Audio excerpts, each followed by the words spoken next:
The financial powers of Europe did not want a unified nation in America.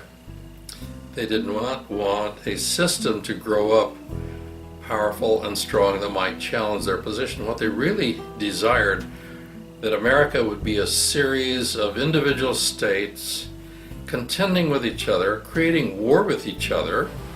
This would allow the bankers to lend to one state or another, creating debts that would pay them interest. Actually, the Civil War was planned by the bankers of Europe many years before the forces came to play in America. But it was actually planned by the bankers in Europe. They did not want a unified nation over here that might challenge their position and authority, and especially if we developed a monetary system that would cut them out of control. Now let's look at the Civil War. Abraham Lincoln went to the private bankers to borrow money for the Civil War, and they wanted 36% interest on the money. And he says, if I win the war, I've lost the country. So he did an interesting thing. He went to the Secretary of Treasury, and the Secretary of Treasury told him, well, the Constitution gives Congress the right to create money and establish its value. And so they printed United States notes. They printed $485 million in United States notes at zero interest, and he used this money to finance the Civil War. America has never paid one dime interest on that war. We're still paying interest on the First World War and the Second World War and the Korean War and the Vietnam War and everything that we've done since then. But the Civil War, no. Now, the bankers got cheated out of the interest of the Civil War. That's why Abraham Lincoln lost his life. Now we have a fellow here by the name of Otto von Berlin. He was a banker in Europe. He was I think he was a chancellor in Germany many years ago in the days of the Civil War, or just before. And he said that we must never allow America to unify and to retain this banking institution that was established during the Civil War, or America would become so prosperous and so powerful that there would be a great brain drain from Europe into America, into this establishment. So it was their job to break this system up. It is interesting that during the Civil War, Russia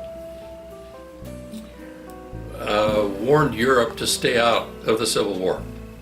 The Tsar of Russia said it's a family fight, Europe stays out of it. And the Tsar of Russia moved his fleet into the New York harbor.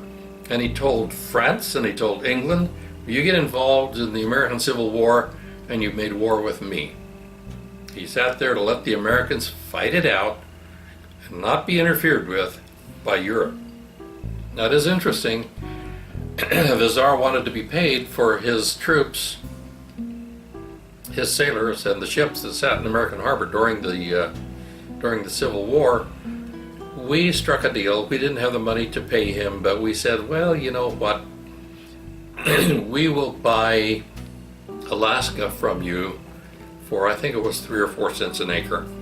And so you'll get a bunch of money to pay for your sailors, and we get a little something to boot. And that's how we paid for the Russians' protection in America during the Civil War. But for this, Abraham Lincoln took a bullet in the back of his head. John Wilkes Booth was an agent for the private bankers. And a number of years later, the Tsar and his family were killed. They were against the private banks that were running the countries in Europe. He would not affiliate himself with those banking institutions. And so, yes, he and his clan was eliminated. President Taft, in the election in the early 1900s, President Taft was very much against the private bank. And the private bankers in order to protect their turf, had to get another person in office in order to secure their position, and so they had to find somebody that would run against him and defeat him. They promoted Woodrow Wilson. They promised Wilson that they would get him the position if he would vote for the private bank when he became President of the United States. Now, to assure that Wilson got in, they ran Teddy Roosevelt. Now, Teddy Roosevelt and the Bull Moose Party had no intentions of being President of the United States. It was simply to water down the Taft vote so that Wilson would take the office. And that's how it turned out. Now, Woody, after he got in there, signed the Federal Reserve Act into law.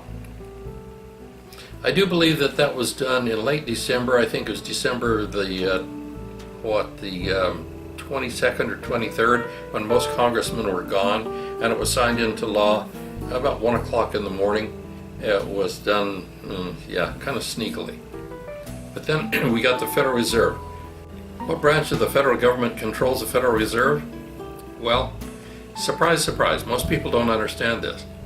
It's as federal as Federal Express. The Federal Reserve is a private corporation. It is not controlled by the government, it controls the government. And Woodrow Wilson saw to it that it made its way onto American soil.